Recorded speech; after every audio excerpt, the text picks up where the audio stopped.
griego pobreza de la carne, y fue descrita por primera vez la sarcopenia por Rosenberg en 1982, haciendo referencia a la pérdida progresiva y generalizada de masa muscular y fuerza.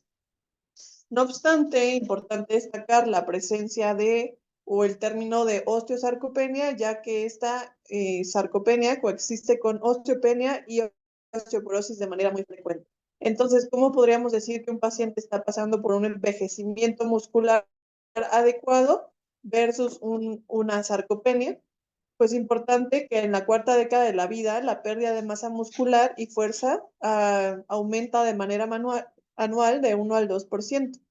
La tasa de síntesis de proteínas musculares mixtas, incluidas las miofibrilares, mitocondrias y las proteínas sarcoplasmáticas, pues se reducen hasta en un 30% a medida que avanza la edad, y pues la disminución como tal de las fibras en su tamaño o cambio en su composición. Entonces, ¿a qué llamaríamos sarcopenia? Primero, a la disminución de tamaño y número de fibras musculares, sobre todo de tipo 2. Encontramos que en la sarcopenia hay un incremento o una prevalencia de estas fibras musculares de tipo 1 y de infiltración grasa, ya sea intra e intermuscular. La disminución de las células satélite, que como veremos más importante o más adelante, estas células se encargan de activar o fomentar la creación de nuevas células musculares, la denervación, disfunción mitocondrial, cambios inflamatorios y hormonales, la presencia de mioesteatosis, y como tal, pues hay una pérdida de motoneuronas alfa en el asta anterior. Importante que arriba del 6% de aquellos pacientes arriba de los 50 años, pues llegan a perder la fuerza muscular por año. Dentro de la prevalencia, se dice que en menos de 60 años se encuentra del 2 al 7%, el 29% en pacientes adultos jóvenes, y llega incluso en pacientes arriba de más de 80 años a encontrarse del 11 al 50%. Lo que equivaldría a que hay 1 billón de personas para el 2019 con sarcopenia. Se espera que para el 2030 existan 1.4 billones y para el 2050 hasta 2.1.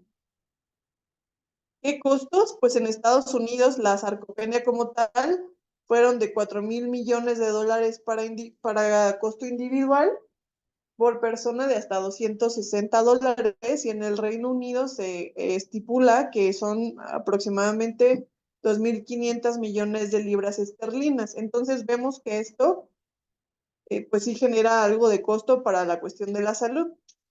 Con respecto a la fisiopatología, hay 4 principales estancias que nos generan una sarcopenia. 1, la alteración en la síntesis y degradación de proteínas. Aumenta la degradación y disminuye la síntesis. La disfunción mitocondrial, llevado a cabo por la disminución de la biogénesis y la dinámica de la producción y estabilidad de la mitocondria, que incrementan estos factores proinflamatorios, y la disminución de las células satélite, que como les mencioné, pues son aquellas células encargadas de interactuar y mejorar el daño celular de esta célula muscular. Entonces, si todo esto empieza a alterarse, pues pasamos a un estado de sarcopenia.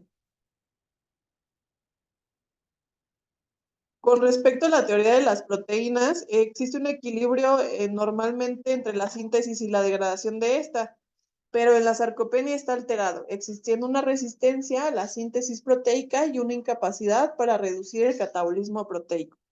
Hay varias vías alteradas. Dentro de estas se encuentra la serina treonina, la proteína quinasa B, a nivel de mitocondria TOR, las hormonas como la hormona de crecimiento y la insulina, así como algunos aminoácidos ramificados, al incluirse pues igual también el ejercicio. Entonces, la otra vía como tal catabólica activada, pues es la cuestión de los glucocorticoides.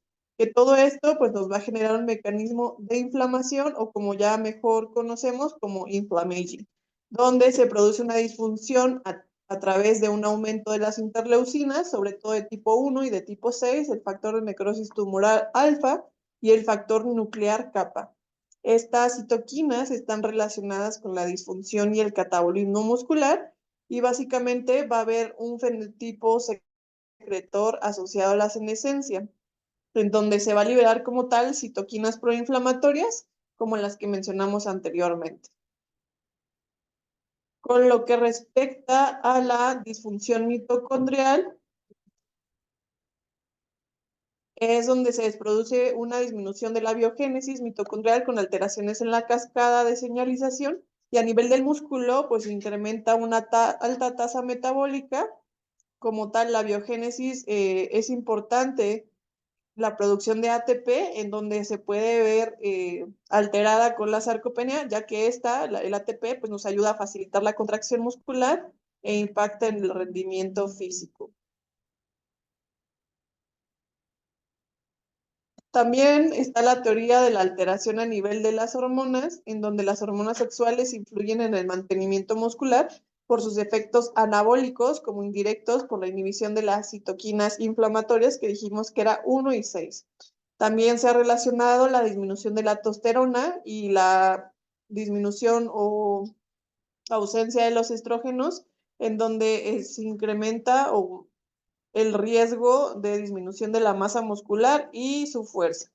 Lo mismo puede ocurrir con la hormona de crecimiento, y pues básicamente este es el más probable, o el que más se menciona, o el que más se llega a destacar, que es la disfunción de las células satélite, que como tal estas se encuentran de manera activa en la periferia de la miofibra y debajo de la lámina basal.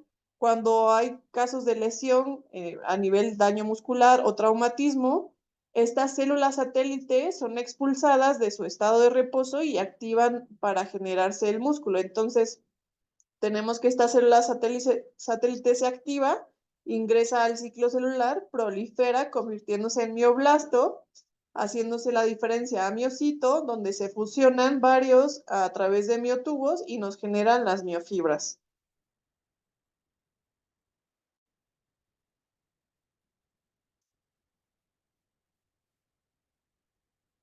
Con respecto a la etiología como tal, pues están los cambios hormonales, la vía inflamatoria y la cuestión de la infiltración grasa. Importante destacar que puede ser de manera primaria o secundaria, la secundaria debido a enfermedades crónicas, sistémicas, la presencia de la inactividad física, la malnutrición con ingesta proteica. Podemos decir que puede destacarse como aguda versus crónica y que básicamente es de origen multifactorial. Entonces, en la sarcopenia hay alteración en el recambio proteico, disfunción a nivel de la unión neuromuscular, factores conductuales, agotamiento de las células satélite, factores genéticos, epigenéticos, polifarmacia, enfermedad crónica, inflammaging, la insulinoresistencia, disfunción del tejido adiposo. Entonces, hay varias cosas que se relacionan a la presencia de sarcopenia. Entonces, ¿cómo vamos a hacer como tal este diagnóstico? A través de la clínica y el uso de herramientas que nos van a generar unos criterios. Entonces, ¿qué clínica podríamos llegar a presentar en un paciente con sarcopenia? Pues aquella persona que tiene presencia de caídas, que llega a sentirse débil, que camina lento, que tiene dificultades para levantarse de una silla, que ha tenido pérdida de peso o que él mismo refiere que ha tenido atrofia muscular.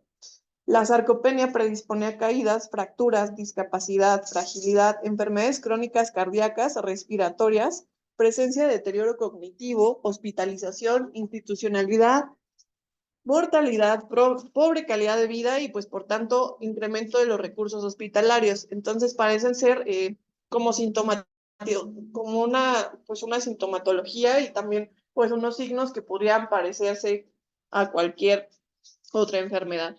Entonces, los diagnósticos, el Grupo Europeo para la Sarcopenia en 2010 decide implementar estos criterios, en donde se habla sobre la fuerza muscular para hombres y para mujeres. Se establecen estos criterios de 30 kilos en hombres, en mujeres de 20 kilos, la presencia o la masa muscular, que es de 8.90 kilos por metro cuadrado, o la cuestión del bajo rendimiento físico, que vendría siendo esta prueba de marcha, que sería menos de 0.8 metros sobre segundo.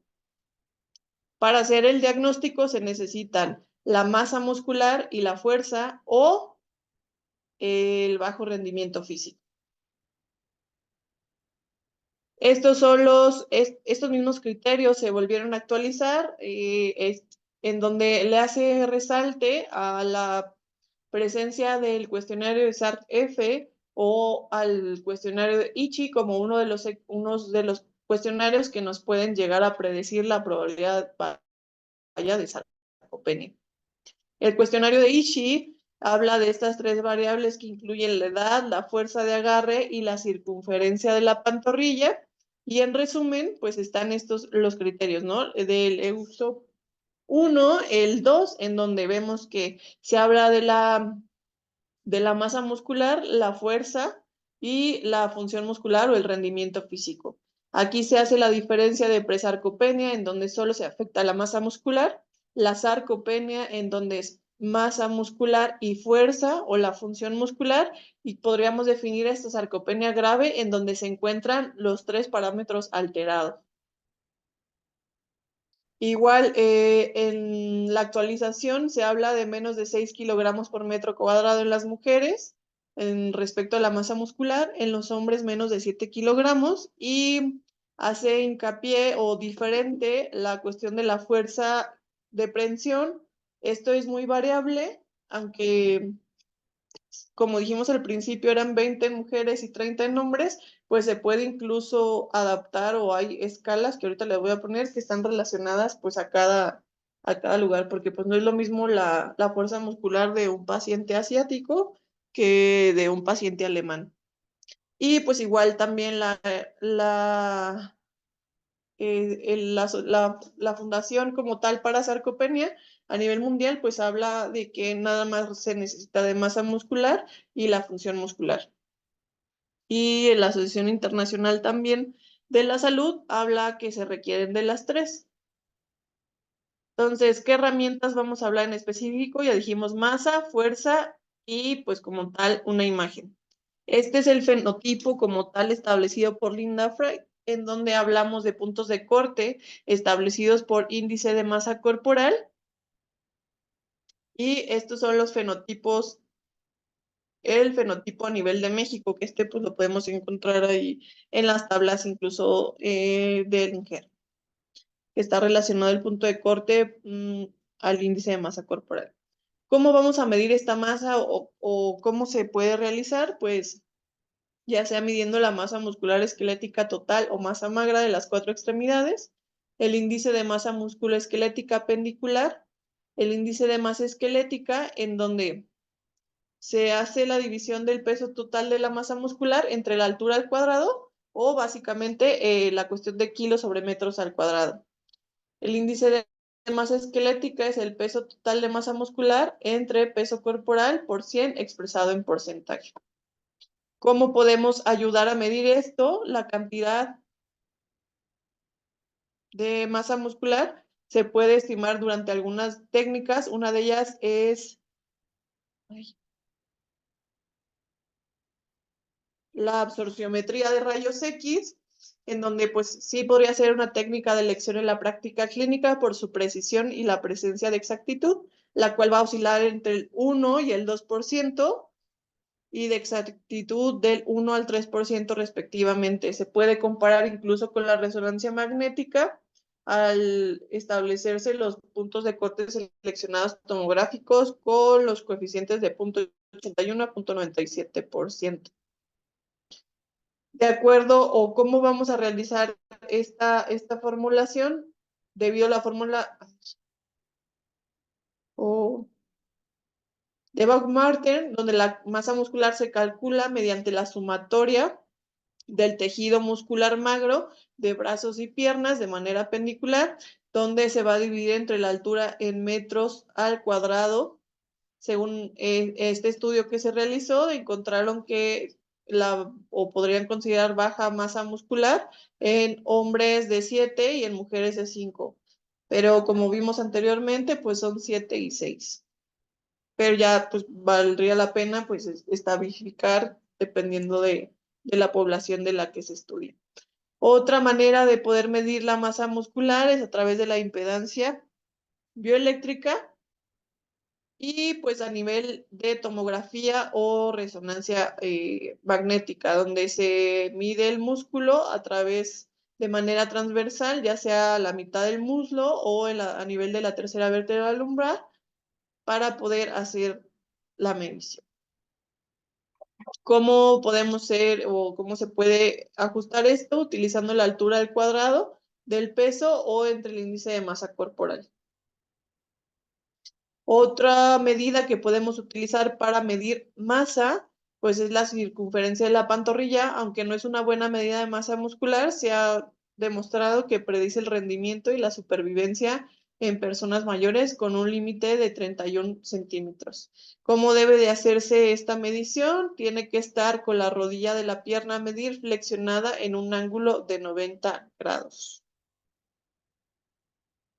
Entonces, con respecto a las pruebas de imagen, les puse esta tabla donde podemos ver ventajas e inconvenientes de cada una de estas pruebas, aunque la absorciometría es uno de los métodos más accesibles, pues luego puede ser poco diferencial según el fabricante y puede llegar a haber posibilidades de sesgo. Por ejemplo, con respecto a la impedancia, pues también es fácil y barata, pero pues igual no hay validez respecto a estudios previos. La tomografía y resonancia pues tiene alto costo, a pesar de que es un método más preciso, perdón. Las medidas antropométricas, como la pierna inferior menor a 31 centímetros, pues puede sufrir cambios con la edad, pérdida de elasticidad, la obesidad puede generar o darnos errores con respecto a la estimación en ancianos. El ultrasonido pues requiere de un técnico especializado en músculo y pues como tal la determinación de la expresión urinaria de creatina pues es una medida directamente relacionada a la masa muscular total, pero pues requiere una recogida de orina diaria y un control estricto de la dieta. Puede haber una gran variabilidad dentro de un mismo. Entonces, ¿qué deberíamos de hacer? Tener una búsqueda de casos o vaya, un cribado, aplicar el test de SARC-F o el test de Ishii, valorar si este tiene no o no sarcopenia, volver a hacer un cribado nuevamente y valorar fuerza muscular, fuerza prensora y podemos hacer el test de levantarse de la silla. Si esto sale normal, pues podríamos decir que no tiene sarcopenia y podríamos hacer posteriormente un cribado. Si cualquiera de estas sale alterado o sale bajo, podremos tener una sarcopenia probable. Y bueno, en algunas veces la práctica clínica es suficiente para poder decidir hacer una intervención, confirmarlo, pues ya sea vigilando esta cantidad o calidad muscular para poder decir que es una sarcopenia confirmada. Hay varios test que podemos realizar como para ver qué tan severo es nuestra sarcopenia, ya sea el uso del SPPB, el levantarse de la silla, la velocidad de la marcha o la caminata con 400 metros. Si cualquiera de estos sale bajo, pues podríamos hablar que tiene una sarcopenia severa. Con respecto a las complicaciones que pueden llegar a tener nuestros pacientes, importante destacar que esto es un ciclo vicioso. Si está la presencia de sarcopenia, seguramente hay una vida sedentaria, esto nos va a generar eh, caídas, fracturas, alteraciones en la funcionalidad, en discapacidad, enfermedades cardiovasculares, hipertensión, diabetes, y esto va a generar hospitalizaciones, incremento en los días de hospitalización, altos costos, vida sedentaria. Entonces, es importante destacar que aunque las caídas están relacionadas a la sarcopenia, incrementan su riesgo hasta 1.69 más veces en aquellos pacientes adultos mayores con sarcopenia. La presencia como tal de comorbilidades, sobre todo a nivel cardiovascular, hipertensión y diabetes, tienen hasta 31.4% de prevalencia. La cuestión a nivel de la hospitalización, encontramos que pues sí es más frecuente que el paciente sarcopénico esté hospitalizado, que sea un ciclo vicioso y que desde el punto de vista social la sarcopenia pues será la responsable de considerables gastos sanitarios. ¿Qué podríamos decir entre la caquexia, sarcopenia y fragilidad? pues que no todos los pacientes con sarcopenia tienen caquexia y probablemente muchos de los pacientes con caquexia pues tienen sarcopenia, si no es que todos, pero esto es un ciclo vicioso entre la sarcopenia, la caquexia y la fragilidad, pero recordar que pues no todo paciente con sarcopenia tiene caquexia, porque la caquexia, vaya, está asociado a una enfermedad no como tal crónica, sino que requiere de mucho metabolismo, como podrían ser aquellos pacientes que tienen algún tratamiento o diagnóstico oncológico. ¿Qué tratamiento deberíamos de ejercer en estos pacientes con sarcopenia? Pues lo principal sería el ejercicio y la nutrición. Con respecto a la nutrición, se habla de que pues, hay diferentes nutrimentos, vaya, como los antioxidantes, los ácidos grasos, la creatina, minerales, la beta-hidroximetilbutirato, que pues básicamente van a mejorar el mantenimiento de la homeostasis de las proteínas mediante ingredientes dietéticos naturales, sobre todo alteración o de la homeostasis, regulando la vía UPS, la autofagia, la PI3K, y entre dichas potenciales estrategias se encuentra el uso de ácido ursofólico, la ornitina, los nitratos, la restricción calórica en algunos casos, que ahorita veremos qué casos, probióticos, prebióticos, simbióticos. La hidroximetilbutirato es un metabolismo de la leucina, se recomienda una ingesta de al menos 2 gramos día. Estos ralentizan el catabolismo proteico y la degradación muscular, aumentando masa y fuerza en combinación con ejercicios de resistencia. Se asocia a aumento de la circunferencia braquial, fuerza prensora y masa muscular. La creatina se recomienda de hasta 0.03 por kilo antes y después de las sesiones de ejercicio de resistencia. Al momento de la ingesta se considera de mayor importancia que la cantidad recomendada, y este es un tripéptido compuesto por 3 aminoácidos, glicina, arginina y metionina, en donde se va a sintetizar de manera eh, natural en el hígado y en el páncreas. El 95% se va a almacenar en el músculo, y con ejercicios de resistencia mejora masa magra ósea y aumenta la fuerza y masa muscular. Esto está relacionado a una mejora de la fatiga y las actividades de la vida diaria. Los ácidos, los antioxidantes, como los betacarotenoides, la vitamina E, vitamina C, polifenoles, tocoferol, van a inactivar aquellos radicales libres que están relacionados al inflammaging, como es la interleucina 6. Su déficit se ha asociado con dificultad para la deambulación y menor fuerza prensora, sobre todo esta capacidad flexo-extensora en rodillas y cadera, que vendría siendo aquella dieta mediterránea, el alto consumo de frutas, vegetales, bajo en carnes rojas y grasas saturadas. Los ácidos grasos, sobre todo el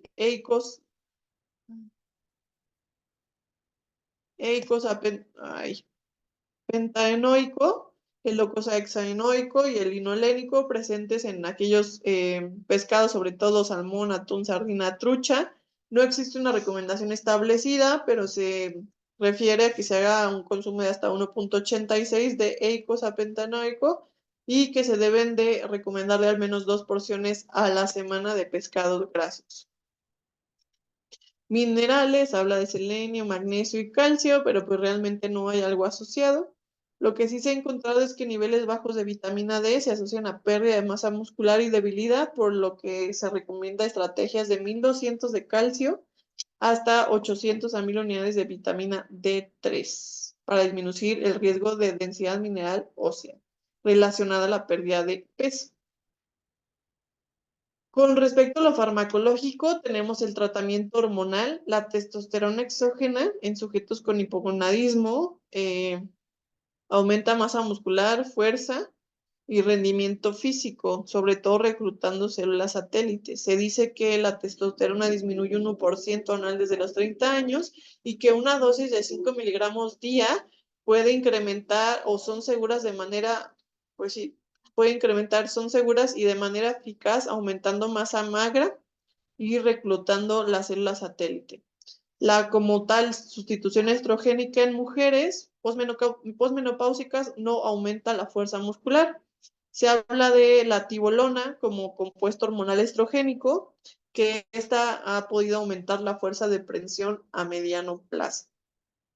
Como terapias futuras, hablamos de los YECAs, bloqueadores de miostatina, moduladores androgénicos, factor neutrofílico, factores de crecimiento, pero pues realmente todavía no hay como tal un tratamiento para la sarcopenia en específico.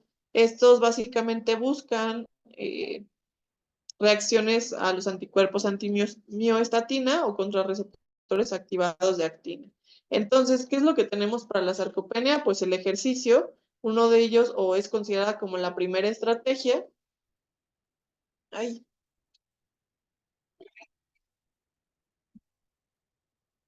la actividad física en combinación con el aporte proteico aumenta la masa y fuerza muscular y el rendimiento físico en ancianos con un efecto adicional respecto a resultados por separado. Se recomienda una ingesta mínima de 15 a 20 gramos de proteínas por comida y el ejercicio básicamente puede afectar el equilibrio hormonal, reducir el estrés oxidativo, inducir el estrés mitocondrial, alterar la función inmunológica y motora, mejorando la oxidación muscular para así poder sensibilizar la insulina muscular, promoviendo el anabolismo.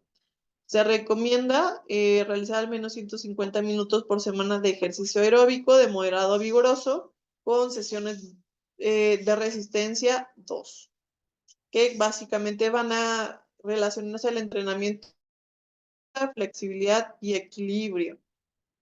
El Tai Chi, se han hecho varios metaanálisis, uno de estos invirtió 18 ensayos donde se evalúan a 3.824 adultos mayores de 65 años por un periodo de 4 semanas y que realizan Tai Chi 3 veces por semana, disminuyendo el riesgo de caídas de hasta el 20%. Los ejercicios acuáticos no generan diferencia entre aquellos que tienden a hacer ejercicios eh, ay,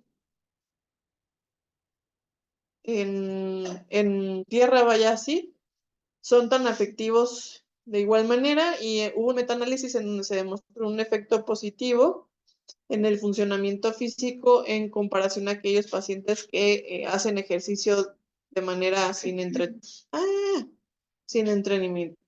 ¿Qué pasa con aquellos ejercicios de resistencia? Son los que también se recomiendan. Se habla de 1 a 2 series de 8 a 12 repeticiones para incrementar hasta 2 a 3 repeticiones ay, en un 75%, sobre todo para los adultos mayores frágiles. Entonces, tenemos un paciente en la consulta externa y queremos que haya ejercicio, pues uno de los ejercicios de resistencia podrían, con ligas, por ejemplo, nos podría incrementar mayor masa muscular. Este es un estudio en donde se habla sobre los tipos de ejercicios para la prevención como tal de la discapacidad en los adultos mayores, que es el estudio de LIFE, es uno de los más grandes que existe, que el 2014 se creó, en donde habla sobre una actividad física estructurada de intensidad moderada, se recolectó de 60 a 75 años pacientes con la presencia de sarcopenia, en donde pues básicamente se encontró que incrementa la masa muscular, la masa magra y sobre todo a nivel de la rodilla. Pero como tal no se puede estandarizar este tipo de técnica que se realizó ya que falta evidencia para la obesidad sarcopénica y pues fue un piloto en estudio. Entonces, algo importante que hay que destacar es que como pronóstico nos genera de 2 a 5 veces más discapacidad.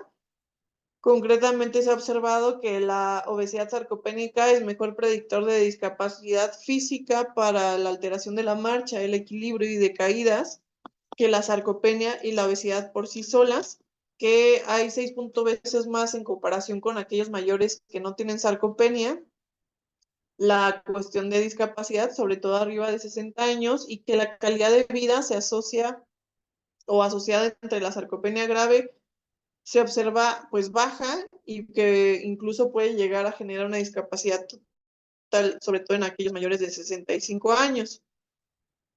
La obesidad sarcopénica,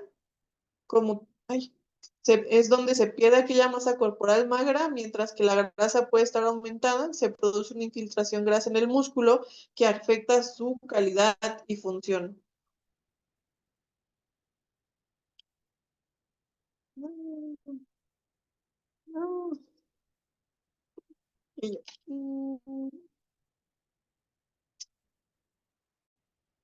es que se cambia.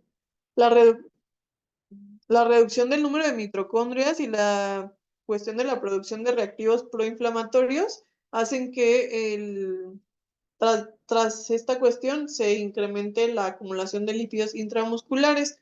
Estos lípidos, pues al final de cuentas, generan proinflamación, también secretando hormonas paracrinas y citocinas que promueven un ciclo de producción de lípidos intramiocelulares. Esta, como tal, lipotoxicidad daña el músculo, disminuyendo la contractilidad de las fibras e interfiere con la síntesis de proteínas musculares, así exacerbando la sarcopenia. Entonces, ¿qué es lo que pasa en aquellos pacientes con obesidad sarcopénica?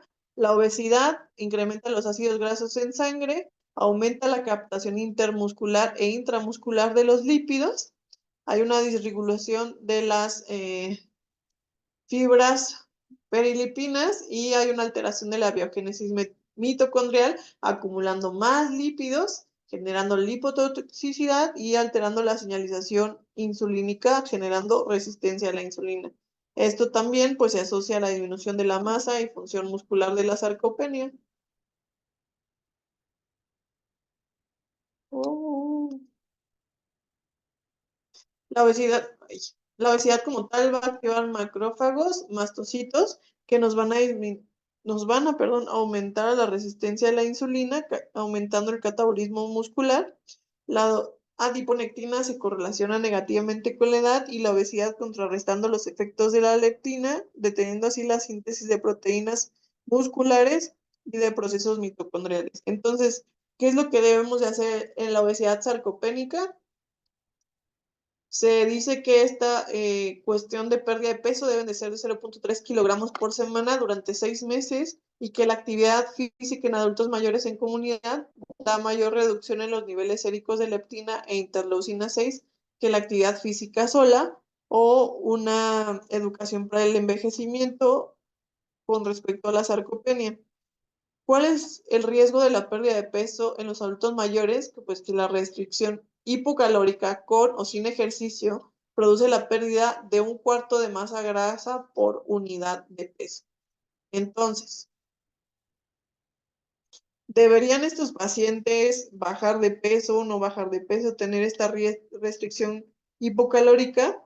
Pues se dice que esta restricción calórica sin entrenamiento de resistencia conduce a la pérdida de masa muscular y pérdida de fuerza de agarre de hasta 4,6% y de un 1,7 kilos. Entonces, debería de llevarse esta pérdida de peso de la mano con la actividad muscular. Esta me pareció interesante porque luego lo anuncian mucho en la tele sobre la terapia de vibración de todo el cuerpo. Esta es una técnica como tal novedosa en donde sí efectivamente se puede incrementar o activar la contracción muscular y puede generar una eficiencia similar al entrenamiento de resistencia. Es segura y conveniente que nos puede generar un bajo riesgo de lesión, pero realmente no se observa como tal de manera muy útil, sobre todo en aquellos pacientes más jóvenes, a quienes sí o sí podríamos ver este cambio seguro en aquellos pacientes en donde tengamos una disminución de la extensión de la rodilla o a nivel de fuerza. Entonces, ¿para qué nos sirve este vibrador que luego anuncian en la tele? Pues para mejorar la dinámica de extensión de la rodilla. Nada más. La cirugía bariátrica, pues sí va a mejorar el peso y los resultados metabólicos van a reducir la mortalidad, pero se desconoce la seguridad y eficacia de los mismos. La cirugía bariátrica va a conducir a la pérdida de masa magra, altera las hormonas intestinales y puede exacerbar la sarcopenia y la osteoporosis inducidas por la pérdida de peso. La testosterona, nuevamente en estos pacientes con sarcopenia, pues igual nos ayuda Se traba. Una disculpa. Nos ayuda a disminuir la expresión reducida como tal de las citocinas inflamatorias, lo que va a hacer la testosterona va a promover la explosión de las mismas, incrementando la masa magra. La anomorelina, que es un análogo de la grelina, es eficaz para aumentar o mejorar el apetito, donde podría ser prometedor en pacientes con sarcopenia. Sus propiedades antiinflamatorias y anabólicas podrían contrarrestar el equilibrio negativo que nos genera esta pérdida de peso y estimula el apetito promoviendo la hormona de crecimiento. ¿Qué medicamentos para bajar de peso nos pueden funcionar en la obesidad sarcopénica? Ninguno. Ninguno de los 6 medicamentos aprobados por la FDA para bajar de peso es pues aprobado para adultos mayores. Aquí se los tengo. Por ejemplo, el liraglutida que a veces llegamos a dar, pues a lo mejor para la diabetes, pues sí se observa una disminución del peso de hasta 2 kilogramos con una mejoría marginal del mismo en el índice de músculo. El lorcaserin provocó una mayor pérdida de grasa que el placebo en pacientes con diabetes. El topiramato afecta negativamente a la densidad mineral ósea, pero no afecta a la masa magra. La fenterfermina altera mínimamente la masa magra. El bupropión puede mitigar los efectos asociados a la olanzapina. Y puede haber un aumento de peso sin afectar el metabolismo óseo, conducir una reducción de la masa magra sin alterar la como tal, y el orlistat, que hay una pérdida a través del tejido adiposo visceral con cambios mínimos en la masa magra. Ahí. Entonces, como conclusión, las sarcopenias son cambios inflamatorios y hormonales que pueden conducir a resultados adversos para la salud, incluyendo caídas, deterioro funcional, fragilidad y mortalidad.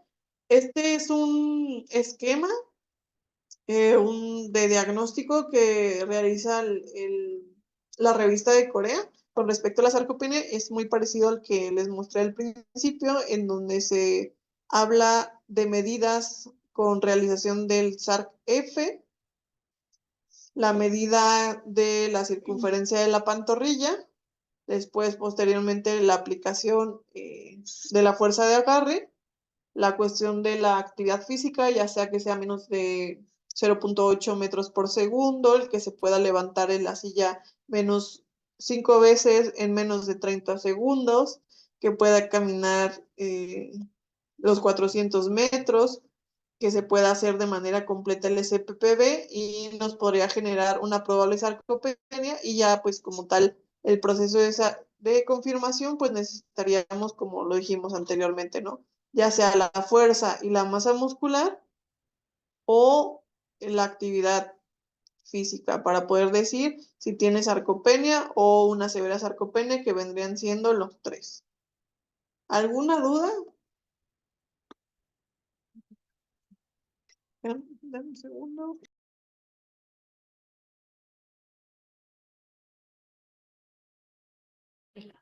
Yo no tengo duda.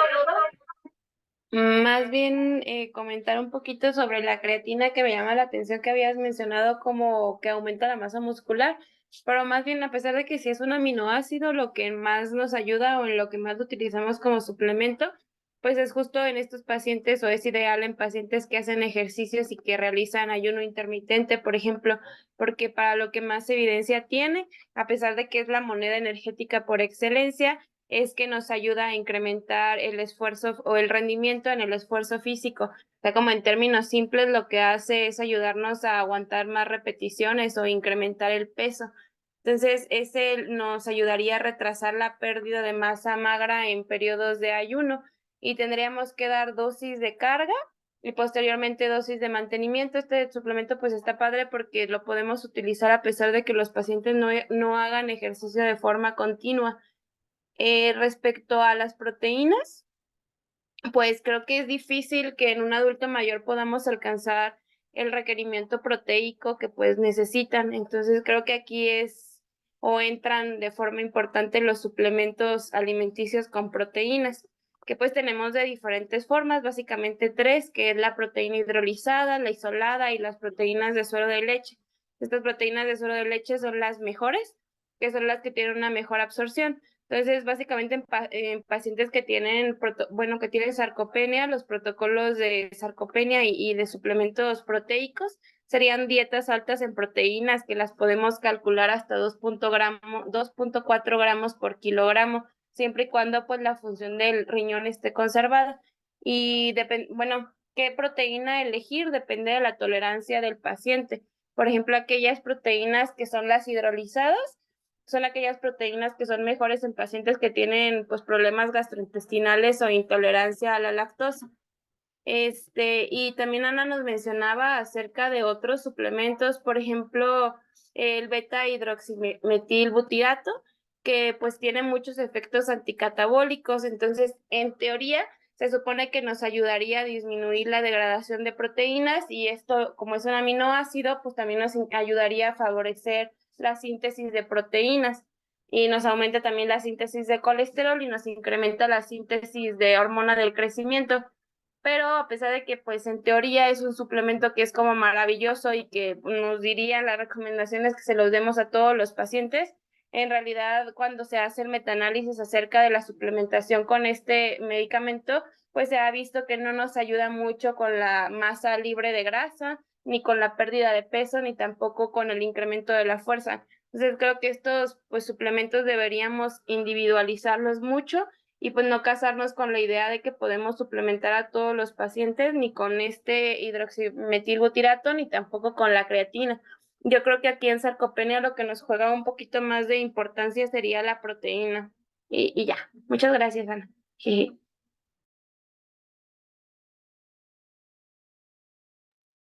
Muchas gracias. Sí, yo nada más también agregaría, pues, recordar la importancia del tamizaje y la detección oportuna de la sarcopenia.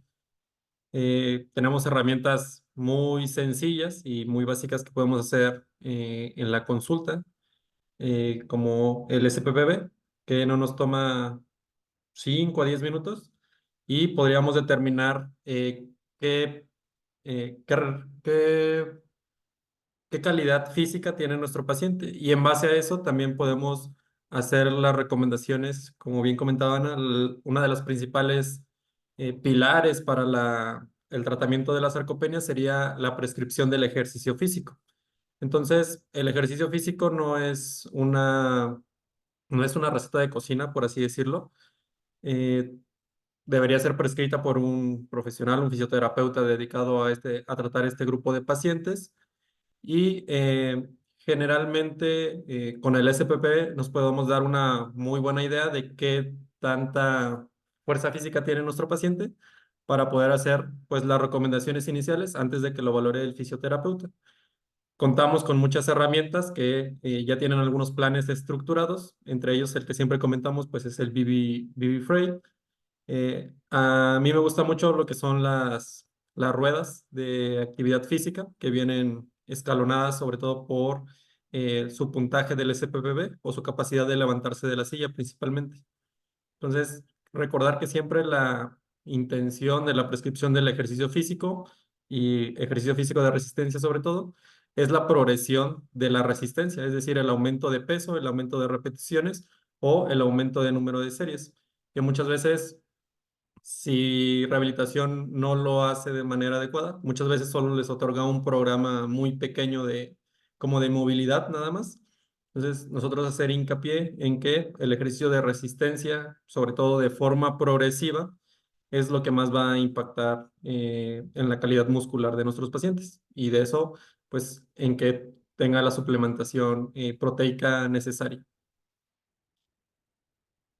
Aparte de esto, también, bueno, por ahí hace como 2 meses, ahorita les mando la imagen, de los estudios de imagenología para valorar la masa muscular, el Instituto de Nutrición publicó una valoración por ultrasonido a nivel muscular de la pierna, que también ahora en boga de que el ultrasonido está pues muy presente en nuestra práctica diaria, pues podríamos comenzar a utilizarlo. Si bien las otras alternativas como la densitometría y la bioimpedancia pues son relativamente accesibles para nosotros, igual ya contamos con el ultrasonido, podríamos utilizarlo como diagnóstico de sarcopenia. Y sería todo. Muchas gracias.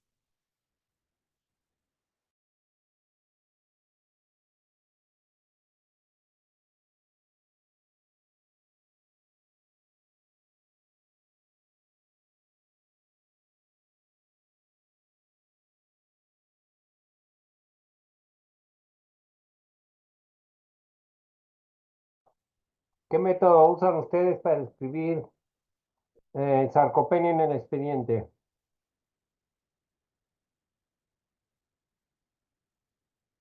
¿Puedes repetir?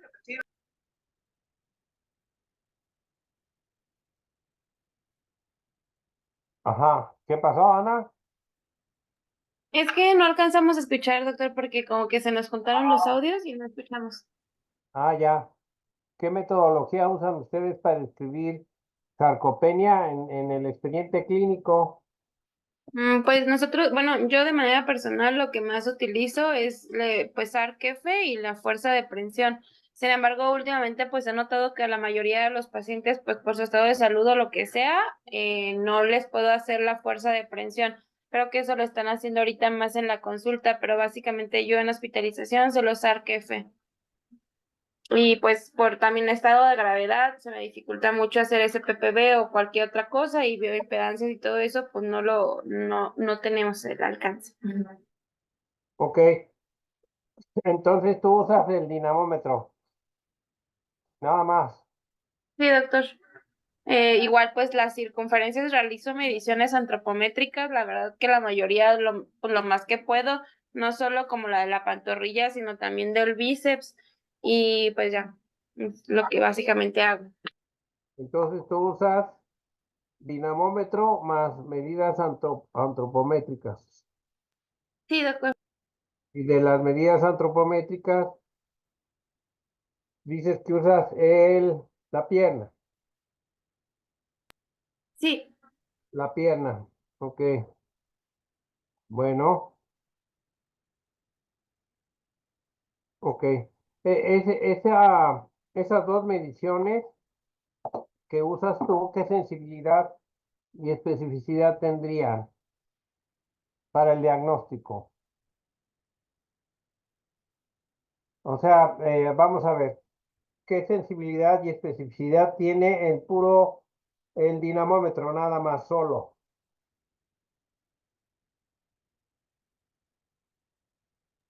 No, la verdad.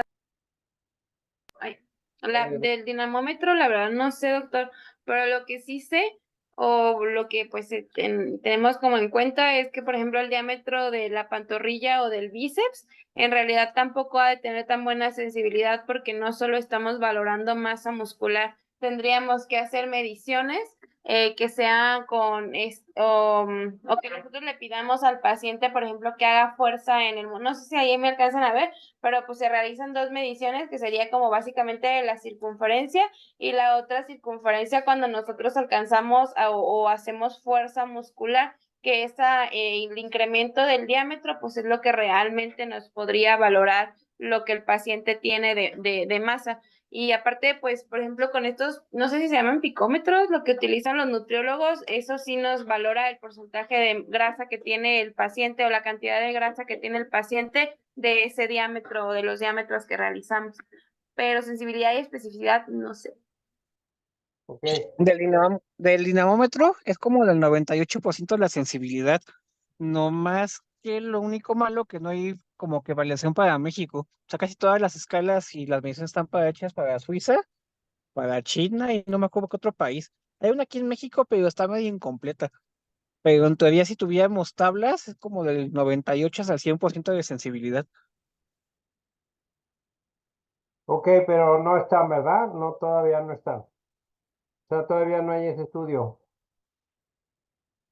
en México, pues.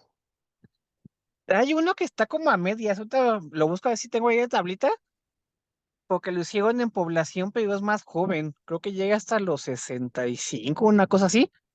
Pero Ok, ya creo que más para arriba no hay. Igual te lo busco y se los mando. ok, no, este lo está haciendo Elena y Ricardo. Tienen ese protocolo. Yo ¿No te estoy habían, haciendo con Sarkepe. no te habían dicho de ese protocolo, Roger? Sí, sí lo andan haciendo ahí en la consulta. De hecho, ahí hay unos videos de unos pacientes fit que luego mandamos a grupo de que tienen más fuerza que nosotros, luego los pacientes. ¿No? Del protocolo que van a hacer Ricardo y Elena de sarcopenia en pacientes mayores de 65 años y de 75 y de 85. Yo lo voy a hacer, doctor. Ajá, van a Yo lo, utilizar. yo lo voy a Ah, hacer del Sarkepe y tú, las tú, entonces, fracturas de cadera. Ujú. entonces Ana lo está haciendo. O sea, va a utilizar el dinamómetro, la antropometría y la bioimpedancia, que son los instrumentos más a la mano en la consulta, ¿no? Que Es que no tiene, tenemos bioimpedancia acá. O sea, nada más no, me basé en el. bueno, ¿qué tan efectivo es o qué tan sensible es pues la es- bioimpedancia que puedes comprar en Costco? Pues es que en general o sea, los protocolos o las transacciones como tal de sarcopenia hablan de que no se puede de manera sola uno, pues, o sea, no podríamos decir que solo con la fuerza o solo con la masa muscular o solo con la velocidad.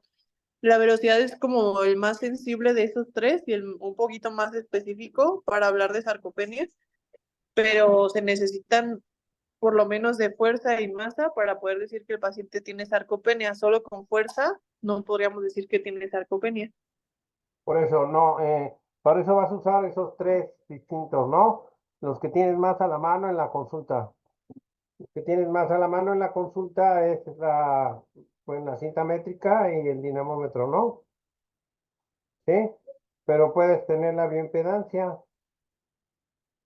Es decir, ya ves que hay básculas de bioimpedancia hasta portátiles, ¿no? Que las puedes estar llevando y trayendo, ¿no? Como las que tienen en nutrición o esas que casi parecen bicicletas, sí, sí las han visto, ¿no? Bueno, prácticamente sí. Y igual incluso hay como detalles bien específicos, por ejemplo, para la cuestión de la medición del tobillo, o pues, digo, del tobillo, de la pantorrilla, sí habla como de que no debería ser con cualquier cinta métrica, se prefiere la cinta de tipo seca o una más especializada porque después con el tiempo se hacen guangas, estas como que luego utilizan Ok, para costuras y eso, entonces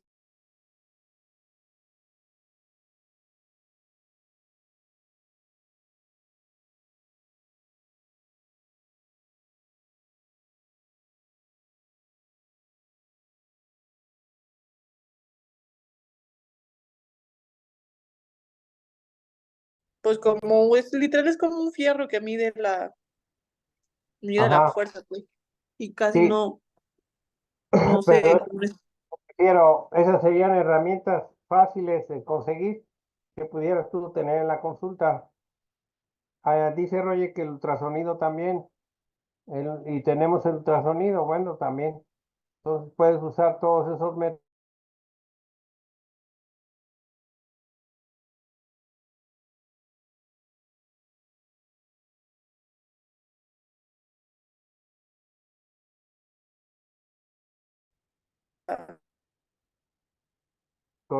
se va y viene, ¿verdad? El internet. sí se va a ir. Ah, ¿soy yo o ustedes? ¿Es el mío? ¿Es el mío? Sí. Bueno, este, pueden utilizar los diferentes métodos que tengan a la mano, ¿no? El ultrasonido lo tienen en el consultorio, ¿sí? Solo el doctor Roger. Él lo tiene en el Y todos consultorio. los doctores. Ok, ¿y ustedes lo van a comprar? Sí, Sí, sí lo va a comprar, en mira. 5 años. Pero, Ahora que nos Las sobren lechugas. eh, ahora que pero, nos sobren 35,000 pesos. pero entonces, bueno, pero me refiero que tengan instrumentos para el diagnóstico de sarcopenia lo más fácil posible, lo más, si no hay, como dicen ustedes bien, como dijo, bueno, como contaba Roger también del estudios en la población mexicana, pues hay que hacerlo, ¿no? Ustedes lo pueden hacer, quizá antes de que se vayan, pueden hacerlo en 6 meses. Joven, Lena dijo que sí, mira. Oye, y la otra, tienen bien establecida, perdón, bien establecido el diagnóstico diferencial o cuándo es caquexia y cuándo es sarcopenia. ¿Eso ya lo entienden bien? ¿Sí? O sea, un paciente caquéxico pues, tiene sarcopenia y un paciente con sarcopenia puede tener caquexia.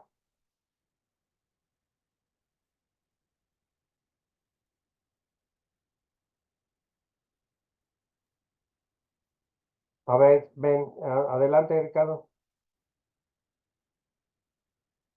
Eh, yo digo que sí, pero es menos frecuente, aunque tendría que tener otro tipo de enfermedad, además de la sarcopenia. Exactamente. Un paciente con caquexia puede tener y habitualmente tiene sarcopenia, ¿no? Y tiene otra enfermedad subyacente que está causando una inflamación grave. Este es un síndrome metabólico más complicado, ¿no? La caquexia. Y no necesariamente un paciente sarcopénico tiene que tener caquexia, ¿no? Pero puede tener, fíjate, pero puede tener algunas otras enfermedades que también esté cursando con sarcopenia, ¿no? Pongamos un ejemplo, la insuficiencia cardíaca. ¿Ahí es caquexia o sarcopenia?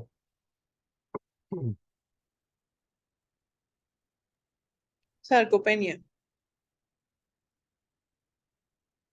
Depende del estadio de la enfermedad. Ajá. Pero Nada, casi siempre piensas en caquexia y cáncer, ¿no? Pero la insuficiencia cardíaca, ¿por qué no? ¿O por qué sí? Sí, como tal, sí es un proceso inflamatorio crónico. De igual forma hay liberación de muchas hormonas contrarreguladoras y liberación de citocinas proinflamatorias, que en estadios más avanzados o en descompensación a nivel cardíaco puede generar caquexia. La inactividad física y todo eso también van a generar estas alteraciones.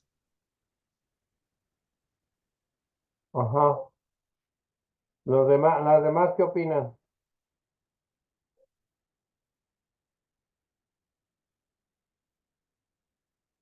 Pues sí, o sea, casi todos los no, casi todos los pacientes caquéxicos tienen sarcopenia, pero no todos los que tienen sarcopenia tienen caquexia, porque como dijo Ricardo, o sea, es que la caquexia es una condición que se relaciona a la pérdida de masa muscular, a la pérdida incluso o sea, de grasa, y que es un estado inflamatorio continuo,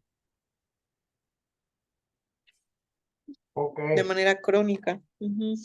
ajá, Como pasa con el cáncer, ¿no? O sea, esta cuestión de inflamación continua, crónica, que a pesar de que tenemos el inflammaging, que es esta inflamación sutil que tenemos por envejecimiento, pues no afecta, pues más allá del músculo, ¿no? O sea, la sarcopenia. También algo importante en la sarcopenia, puede haber grasa.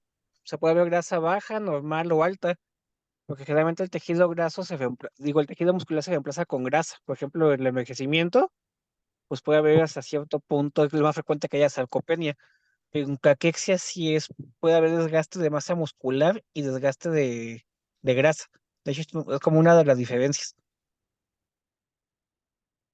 Ok, a ver, ahora pongamos otro ejemplo, un paciente diabético con insuficiencia cardíaca y con enfermedad renal crónica en etapa 2, 3. ¿Tiene caquexia o tiene sarcopenia?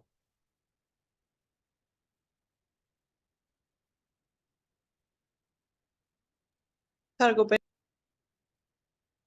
Sarcopenia, ajá. Sarcopenia. ¿Tú, Ricardo, cómo ves? Lena, Sarcopenia.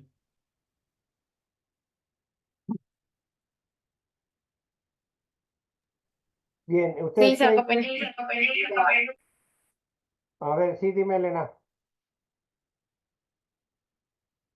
Pues justo era lo que platicábamos en clases anteriores o en cosas anteriores, que era bien difícil poder distinguir como a los pacientes que tenían caquexia cardíaca de los que tenían sarcopenia.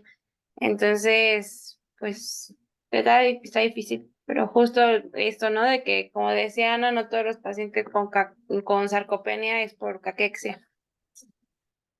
Sí, exactamente. Eso es muy difícil, ¿no?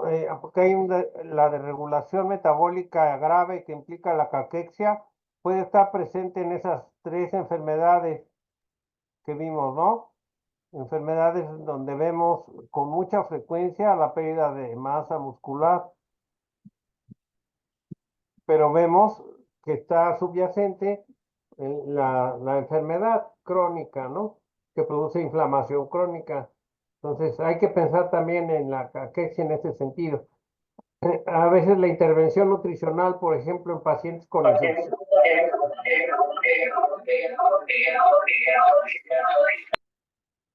Sí, ya me está saboteando, Lena.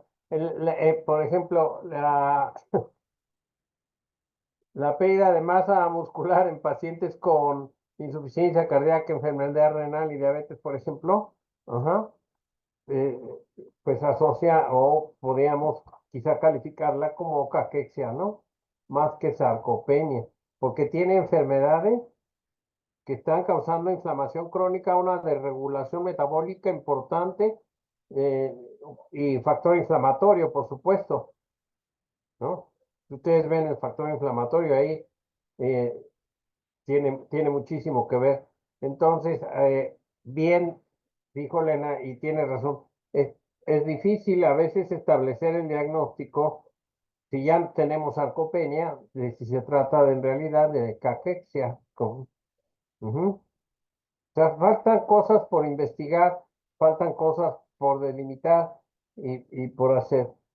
Eh, Ustedes pudieran iniciar un protocolo así de investigación sencillo. Piensen en la metodología que tendrían que usar a nivel de la consulta externa sin instrumentos de 35, 40, 50, 70 mil pesos, sino un poco más barato, ¿no?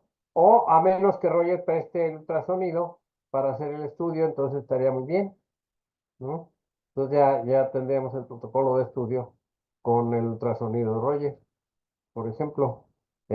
Sí sería muy interesante. Y la otra, si conocen a alguien que haga densitometría, por ejemplo, también sería eh, que pudieran validar ese estudio con un estándar, entre comillas, estándar de oro, que pudiera ser la, no sé, la densitometría o inclusive la tomografía, ¿no? Por ejemplo, piénsenlo, hagan un protocolo, es interesante. A ver, ¿sí? Ana me dijo que sí, y lo pueden hacer todos juntos, todos ven pacientes ahí, ¿no? Creo que ven como 20 pacientes por día, ¿no? Pues ahí podrían hacerlo. A mí sí me gustaría. A mí sí Sí, me gusta. últimamente están llegando muchos feed. Ahorita le pasamos unos videos para que vea. Hasta a nosotros nos da vergüenza ya luego preguntarles porque pues, hacen más ejercicio. Ah, ok. Bueno, de Le digo acuerdo. a Ana que es porque ella no hace nada de ejercicio, entonces pues, todos los pacientes hacen más ejercicio que ella es la sarcopénica de aquí del grupo. Ah, Doctor, pero, o sea, tiene 95 años y se pone a bailar, y el otro paciente tiene 80 años y corre maratones. O sea, no, tiene como 50 maratones. Ahorita le mandamos video. ok. Y ¿ustedes qué hacen?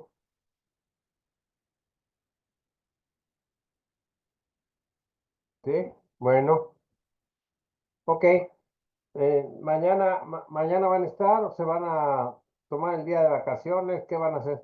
Ah, yo digo que nos tomemos el día. Pero como ustedes quieran. Ok. ¿Qué, tuvieron oportunidad de leer el caso?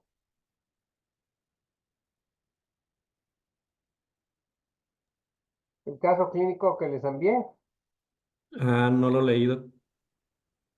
¿no? ¿No lo han visto? ¿A quién? ¿Dónde lo mandó? Lo mandó la clase pasada. Ah, sí, es cierto. Era el del New Ah, England. pero si lo tienen, nos lo vuelvo a mandar. Yo lo tengo. No, sí, sí lo Se los tenemos. mando. Lo pasó Estrellita. Ajá.